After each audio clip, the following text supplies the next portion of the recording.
Hello everyone, welcome to Jack and Jill Academy, the Infinite Knowledge Hub. Please watch the video till the end. Also like and share it if you find it useful. Kindly subscribe to our YouTube channel and press the bell icon for latest updates.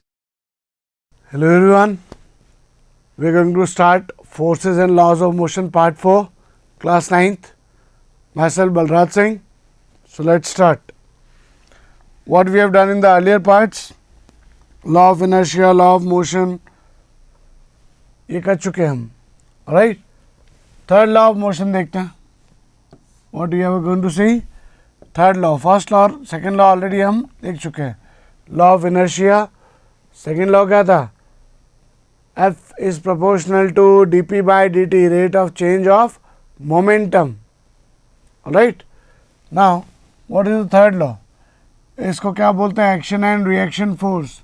Action reaction force से related क्या है? Action reaction, two forces acting from opposite directions are called action and reaction. एक इधर से लग रहा है वो एक्शन, उसके ऑपोजिट में आ रहा है वो क्या है? Reaction. For example, when a ball hits the ground, जब ये बॉल हिट कर रही है ग्राउंड को, तो ये तो है action. It bounces back. Always you can see ball क्या करती है? बाउंस बैक करती है. Due to what?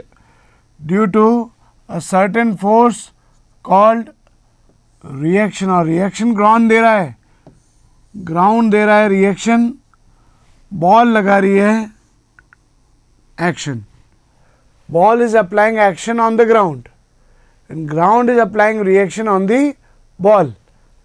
This is called law of action reaction. ये होता है action and reaction. Equal forces लगते हैं. बॉल ग्राउंड पे लगा रही है तो ग्राउंड भी बॉल पे लगा रहा है. That's why ball is bouncing back. It states that when an object exerts a force on another object, the second object instantly exerts a force back on the first object. There are two people. This one is applying force on this one. So this one is also applying force on first one. Alright? These forces are always, हर समय, they are equal in magnitude but opposite in direction. Magnitude दोनों का same है. ये भी इस पे उतना ही force लगाएगा, ये भी उस पे उतना ही फोर्स लगाएगा, बट इसका फोर्स का डायरेक्शन तो इधर, इसका फोर्स का डायरेक्शन इधर. दोनों का डायरेक्शन कैसे हैं? ऑपोजिट है. ऑलराइट, बट फोर्सेस का मैग्नीट्यूड कैसा है? Same. These forces are act on two different objects always. ये वाला इस पे लग रहा है, ये वाला इस पे लग रहा है. Or in other words, what we can say, every action has an equal and opposite reaction. ये लाइन सुनते हुए कई टाइम हो गया आपको. हम सब जानते हैं, सुना हमने सबने है. Every action has equal and opposite reaction. तो एक्शन इसने किया, रिएक्शन इसने किया. एक्शन बॉल ने किया, रिएक्शन ग्राउंड ने दिया बॉल को. क्लियर? इसलिए हम उसको एक्शन एंड रिएक्शन बोलते हैं. The magnitude of forces acting upon the objects are same. Magnitude same होता है, but the acceleration produced may और मे नॉट बी सेम. जैसे क्या बोला? ये ग्राउंड है आपका, ये बॉल है आपकी. बॉल आके फोर्स अप्लाई कर रही है, इसको एक्शन बोल सकते हैं. ग्राउंड क्या अप्लाई करेगा? रिएक्शन. अब इन दोनों में क्या होता है? फोर्स का फॉर्मूला क्या होता है? Mass into acceleration. अब हम जानते हैं, अगर दोनों फॉर्मूले इक्वल किए, एक्शन और रिएक्शन को अगर इक्वल करें, एक्शन को और रिएक्शन को इक्वल करें, तो एक्शन तो कौन लगा रहा है? Mass of ball into acceleration of ball. और यहाँ से रिएक्शन कौन लगा रहा है? Mass of ground into reaction, acceleration of ground. Yes or no? But we know mass of ground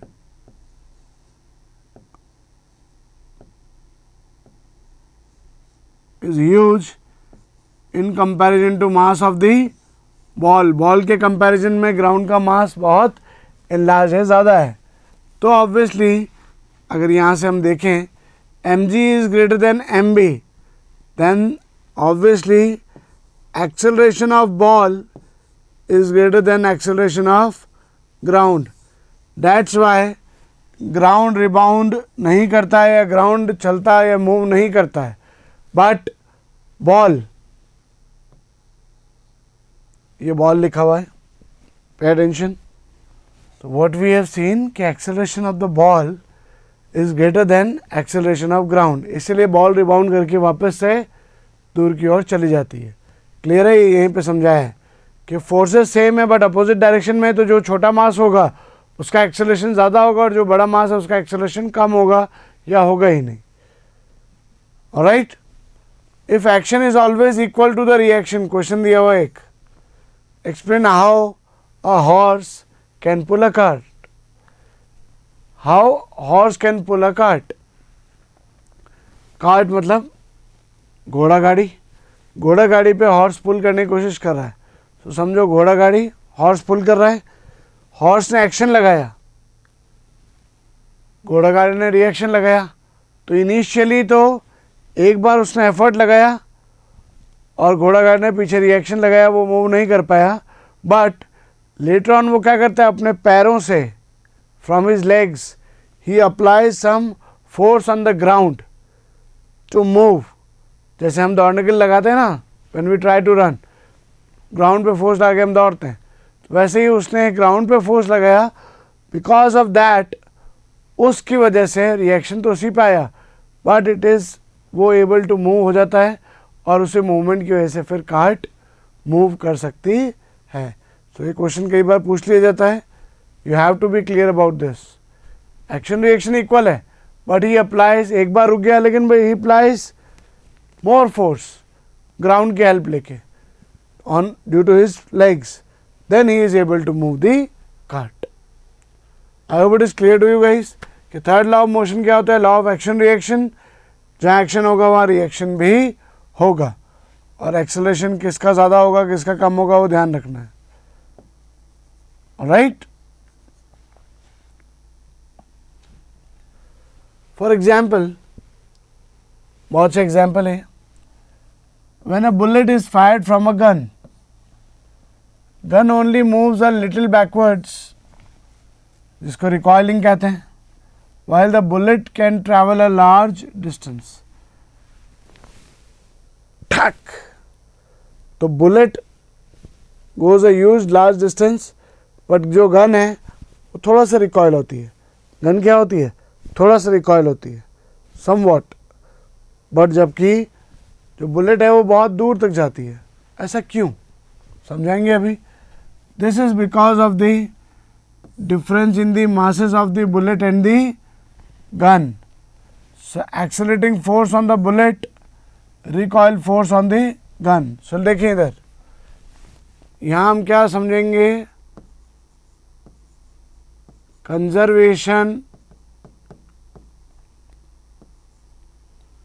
of momentum. क्या समझेंगे, conservation of momentum. Conservation of momentum क्या कहता है, मोमेंटम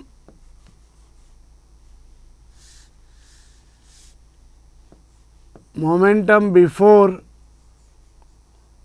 मतलब फायरिंग से पहले, and momentum afterwards should be equal. अब momentum bullet छोड़ने से पहले तो क्या था, हम सिर्फ एम कर रहे थे, तो क्या बुलेट में कोई वेलोसिटी थी, नहीं. क्या गन की कोई वेलोसिटी थी, नहीं. सो बिफोर मोमेंटम तो क्या होता है, mass of gun into zero, mass of bullet into zero equal to. अब देखें, after firing mass of bullet multiplied with velocity of bullet, mass of gun multiplied with velocity of gun. Clear है. तो ultimately momentum before तो क्या हो जाता है, zero, and this equals to mass of bullet, velocity of bullet plus mass of gun, velocity of gun. So from here we can say and we can see velocity of gun को यहीं रहने दिया, mass of bullet इस part को अगर उस तरफ लेके गए तो it becomes negative.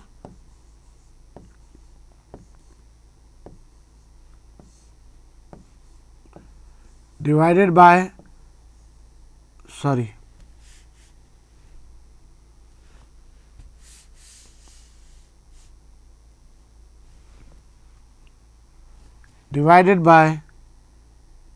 mass of gun. तो you can say velocity of bullet जिस भी डायरेक्शन में है, बुलेट तो इस डायरेक्शन में है तो अगर इसको पॉजिटिव माना, गन रिकॉइल होगी बैकवर्ड, उस डायरेक्शन को क्या माना है, नेगेटिव. एंड ये आप देख सकते हैं यहाँ से कि velocity of gun is negative of velocity of bullet. इसी को कहते हैं रिकॉइलिंग स्पीड. तो रिकॉइल मैनी टाइम्स पूछा जाता है, रिकॉइल समझ में आना चाहिए आपको. रिकॉइल में क्या किया हमने, कंजर्वेशन ऑफ मोमेंटम अप्लाई किया कि momentum before and momentum after should be equal. Momentum before is 0, momentum after equal होना चाहिए. तो अल्टीमेटली अगर मास ऑफ बुलेट आगे जा रहा है वेलोसिटी ऑफ बुलेट के साथ तो वेलोसिटी ऑफ गन रिकॉइल होगी. And you can also compare here कि मास ऑफ बुलेट और mass of gun there is a difference. That's why mass of gun is greater than mass of bullet. That's why velocity of bullet is huge in comparison to velocity of gun.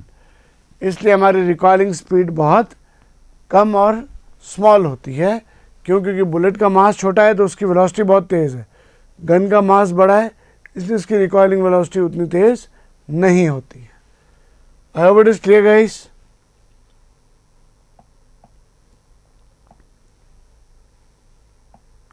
All right, let's सी.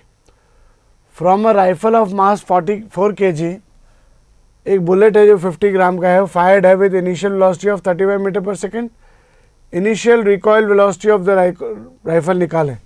तो हम already निकाल चुके हैं क्या कि velocity of rifle या velocity of gun क्या होता है, minus mass of bullet, velocity of bullet upon mass of gun. अभी कैलकुलेट किया था हमने. Let's see question. राइफल का मास कितना है, 4 kg.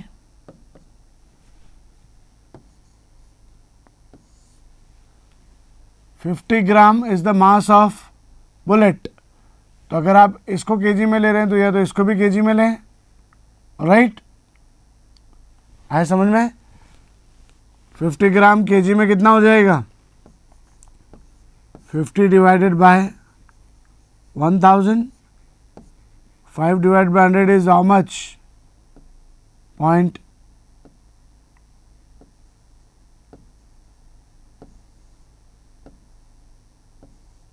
0.05 is the mass of bullet. Velocity of bullet is 35. But यहाँ पे नेगेटिव साइन भी आएगा.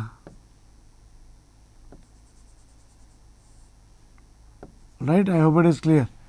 Negative sign, mass of bullet, velocity of bullet divide by mass of gun. यहाँ से आप वेलोसिटी ऑफ द राइफल या velocity of the gun calculate कर सकते हैं. Right, I hope it is clear to you. Conservation of momentum ही समझा रहा है आगे. As per law of conservation of momentum, some of momentum of two objects before the collision, collision means भिड़ने से पहले, and after the collision remains same. देखा था हमने, P initial must be equal to P final, given that no external unbalance force acts upon them. So in another way, collision conserves the total momentum of two objects. देखिए इधर, before collision body ए का मास m1, body A की velocity u1. Before collision body B का mass m2, body B की velocity u2. तो अगर हम यहाँ लिखें मोमेंटम बिफोर, मोमेंटम आफ्टर, तो बिफोर वाले मोमेंटम में क्या आ जाएगा, m1u1 प्लस m2u2। पहले का मोमेंटम यही है, बॉडी ए का तो m1u1, बॉडी बी का m2u2, ये हो गया पहले का मोमेंटम। ड्यूरिंग कॉलिजन क्या होता है, ये दोनों टकराते हैं, ये बॉडी इस पर फोर्स लगा रही है, ये बॉडी इस पर फोर्स लगा रही है, दोनों के रिएक्शन अपोजिट होते हैं। So m1 gains v1 velocity and m2 gains v2 velocity, इनकी वेलोसिटीज में चेंज हो जाता है। So formula becomes m1 v1 plus m2 v2। This is the formula for this. Conservation of momentum क्या है, momentum before collision must be equal to momentum after collision. यही हमने recoiling of the gun में भी use किया था, यही हम यहाँ पे भी यूज करेंगे, right.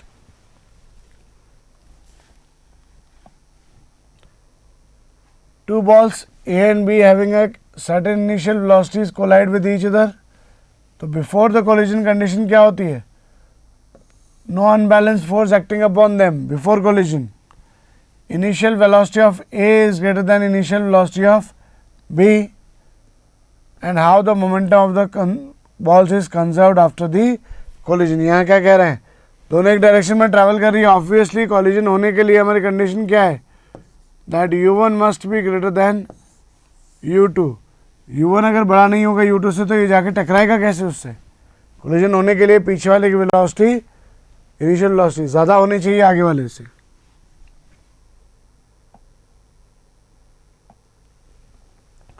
Let's see this question. A hockey ball of mass 200 gram traveling at 10 meter per second is struck by a hockey stick so as to return to its original path with a velocity of, कितनी velocity है, return करवा रही है उसको, stick उसको return करवा रही है इतनी वेलोसिटी से। तो calculate the change of momentum occurred in the motion of the hockey ball by the force applied by the hockey stick. तो यहाँ पे ध्यान रखेंगे आप क्या निकालना है आपको, चेंज इन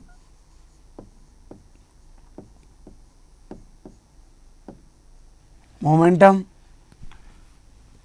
ये हॉकी बॉल है सपोज,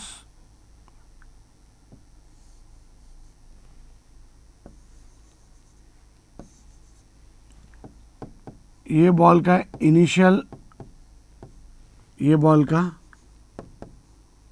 फाइनल। देखें हॉकी बॉल का मास कितना है, 200 ग्राम फिक्स है, वो तो चेंज नहीं हो रहा। Now initially it was travelling from, you are traveling with 10 meter per second, finally 5 meter per second। अब देखो इनमें से दोनों डायरेक्शन ऑपोजिट हैं, किसी एक डायरेक्शन को पॉजिटिव लेना होगा। सपोज हम फाइनल को पॉजिटिव लेते हैं, इनिशियल को नेगेटिव लेते हैं उसके कंपैरिजन में, ऑलराइट। और निकालना क्या है हमें, चेंज इन मोमेंटम। तो चेंज इन मोमेंटम क्या होता है, change in momentum P, momentum P क्या है, final minus initial momentum. Final momentum कितना होता है, mass into final velocity minus mass into initial velocity, m common, v minus of u already negative है, ध्यान देना। वैल्यूज पुट करते हैं, m की वैल्यू कितनी है 200 ग्राम्स, केजी में कितना आ जाएगा 0.2, final is 5 minus initial is -10, direction भी इंक्लूड करना है। फाइनल अगर इधर जा रही है तो इनिशियल -10 है, तो अल्टीमेटली रिजल्ट कितना आया 0.2 into 5 plus 10 is how much 15, 15 into 0.2 is, sorry yes 15 into 0.2 is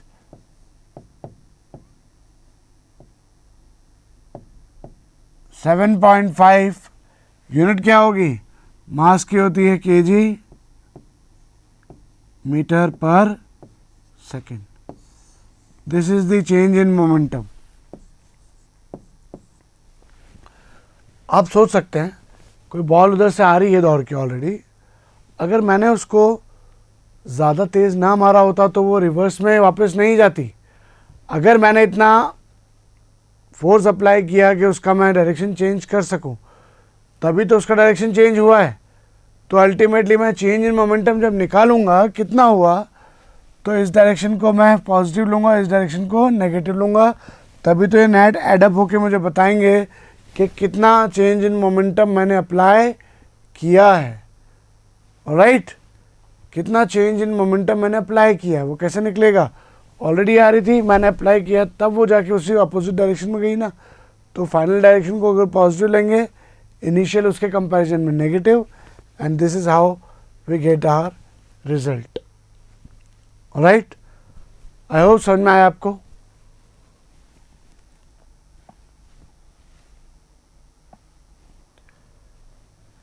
let's see next question. एक ऑब्जेक्ट है जिसका मास कितना है 1 kg, स्ट्रेट लाइन में ट्रैवल कर रहा है वो with a velocity of 10 metre पर सेकेंड.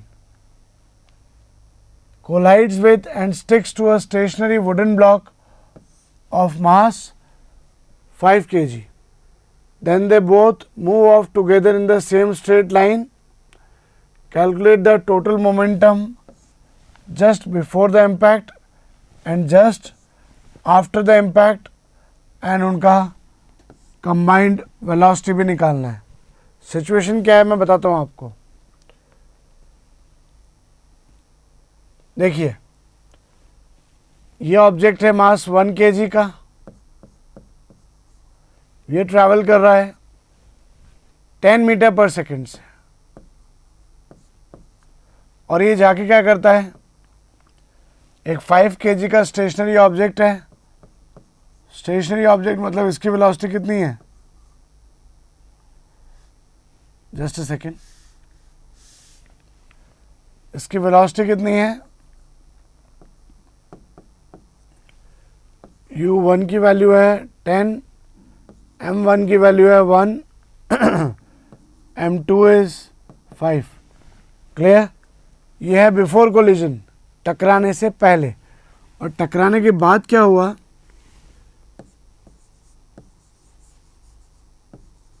ये बिफोर कोलिजन था. आफ्टर कोलिजन क्या हो रहा है, ये दोनों एक सिंगल मास बन जाते हैं, जिसका नेट मास कितना आ जाएगा 6 kg. क्योंकि हमें क्वेश्चन में गिवन है दे बोथ मूव टुगेदर, तो 1 + 5 इज 6. कितनी वेलोसिटी से चल रहे हैं, फाइनल वेलोसिटी कितनी है वो हमें पता नहीं है अभी, वो निकालनी है हमें. तो let's see, step by step काम करेंगे. मोमेंटम इनिशियल मतलब यही है momentum before the impact. Initial momentum कितना होगा, m1 u1 plus m2 u2. कितना हुआ, m1 की वैल्यू 1, वेलोसिटी 10, m2 का मास 5, लेकिन वेलोसिटी कितना है उसका 0. सो अल्टीमेटली कितना आया, इनिशियल मोमेंटम 10 kg मीटर पर second. Similarly what is final momentum. Final momentum है, मास तो हो जाएगा 6 kg इंटू वो v वेलोसिटी से जाएगा, जो कि अभी हमें पता नहीं है. तो यहाँ देखें प्लीज़, कंजर्वेशन ऑफ मोमेंटम क्या कहता है कि अगर मोमेंटम कंजर्व्ड है तो final momentum must be equal to initial momentum. Final momentum कितना है 6v. 6v कैसा आया था याद है, m1 प्लस m2, ये दोनों मिलके एक कंबाइंड v वेलोसिटी से ट्रैवल कर रहे हैं. राइट, तो 6v equal to initial momentum कितना है 10, तो अल्टीमेटली आपकी फाइनल वेलोसिटी की वैल्यू कितनी आई 10/6 मीटर पर सेकेंड। ये तो है आपकी फाइनल वेलोसिटी, और फाइनल मोमेंटम कितना आ गया 6 इंटू वी करेंगे, वी की वैल्यू कितनी 10/6, तो it is also 10 kg metre पर second. So you can see final और इनिशियल मोमेंटम सेम आ रहे हैं। ऑलराइट, यही बताता है हमारा कंजर्वेशन ऑफ मोमेंटम कि इनिशियल मोमेंटम फाइनल मोमेंटम की वैल्यू सेम है, और हमारी नेट जो कंबाइंड ऑब्जेक्ट की जो वेलोसिटी है वो है 10/6 मीटर पर second. So this is all about conservation of momentum. कैसे अप्लाई करते हैं सिखाया आपको। I hope it is clear to you. Conservation of momentum में हम क्या ध्यान रखेंगे वो ध्यान दें। बॉल ए का मोमेंटम बिफोर कोलिजन, अगर बॉल ए है mass A into u A, the momentum ball A after collision, पहले बॉल बी का देख लेते हैं। बिफोर कोलिजन क्या होगा m B into u B, after collision क्या होगा m A into v A, और बी का क्या होगा आफ्टर कोलिजन, ये वी बी है m B into v B. Right, so rate of change of momentum of ball A कितना होगा, बॉल ए की initial velocity u A, ball A की फाइनल वेलोसिटी वी ए, तो v A minus u A. समझे इधर। अगर हम ये अप्लाई करते हैं, थर्ड लॉ ऑफ मोशन क्या कहता है, यहाँ से देखें, force on A due to B is negative of force on B due to A B दो बॉडीज हैं, ए बी पे कैसा फोर्स लगाएगी या बी ए पे कैसा फोर्स लगाएगा, ऐसा। तो ये तो हुआ एफ ए बी, और ये हो जाएगा एफ बी ए, बी बॉडी पे फोर्स ड्यू टू ए। तो ये दोनों ऑपोजिट है, इसलिए यहाँ नेगेटिव लिखा है। क्लियर। नाउ ये फोर्सेस किसके इक्वल होते हैं, फोर्स ऑलवेज किसके इक्वल होते हैं, M D V D T, ये तो होता है force. Rate of change of momentum देख चुके हैं ना, mass into rate of change of momentum क्या है, mass into D V by D T. तो अगर ए बी के लिए दोनों बॉडीज के लिए लगाएं, तो पहले ए बॉडी के लिए देखते हैं हम। ए बॉडी के लिए क्या हुआ, ए बॉडी का मास है एम ए, उसकी फाइनल वेलोसिटी है v A minus d v है ना, डी वी निकाल रहे हैं, उसकी इनिशियल वेलोसिटी है यू ए अपॉन टाइम कितना है t. Similarly negative of second body के लिए निकालेंगे तो एम बी, उसकी फाइनल वेलोसिटी है v B minus v B minus u B divided by time t. Is it clear. So यहाँ से हम क्या देख सकते हैं, m A minus M A V A minus M A U A, T से T cancel out हो जाएगा, यहाँ तो आ जाएगा M A V A minus M A U A equal to, इधर क्या आ जाएगा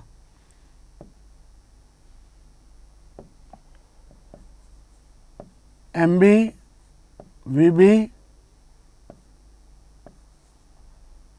minus M B U B. Clear है। ऑलराइट, अगर ये नेगेटिव साइन अंदर जाएगा तो यहाँ नेगेटिव और यहाँ पॉजिटिव है, यहाँ दिखा रखा है। ऑलराइट, तो इससे अल्टीमेटली क्या आया, M A V A plus equals to M A U B, ये आया। ये क्या है, ये डेरिवेशन है किसका, initial momentum equals to momentum after the collision. Momentum before collision equals to momentum after the collision, जो अभी तक हम अप्लाई कर रहे थे उसी का डेरिवेशन है ये. M A U A plus M B U B equals to M A V A plus M B V B. Right, आता कहाँ से ये? Rate of change of momentum और फोर्स के फॉर्मूले से ही आता है. I hope it is clear to you. If you have any problem, any part, any problem, then do reply in the comments. Facts about conservation laws क्या है? They are considered as fundamental laws in physics. They are based on observation experiments. They cannot be proved but can be verified or disproved with the help of experiments. A single experiment is enough to disprove a law. It requires a large number of experiments to prove the law. Law of conservation of momentum was formulated 300 years ago. There is no single situation present until now that disproves the law. कोई situation ऐसी नहीं है. मतलब conservation of momentum has to be or is followed everywhere. Other laws of conservation are law of conservation of energy. Energy can neither be created nor can be destroyed. It can only change forms. Law of conservation of angular momentum higher class में सीखेंगे. Law of conservation of charge कभी create और lose नहीं होता है. It can only transfer from one body to other and other body to one. Alright guys, that is it for now. Any issues, any problem, you can let me know. हमने सारे laws किए. Alright, हमने chapter end किया है. So please feel free to ask anything. Thank you. Thank you for watching the video. Follow us on Facebook, Instagram, Twitter and LinkedIn as Jack and Jill Academy for more information. You can also download Jack and Jill Academy's app from Play Store for online courses related to school education from pre-primary to senior secondary level. Competitive exams like NTSC, NDA, CLAT, JEE, NEET and multi-activities like yoga, art and craft, dance, music, self-defense and many more.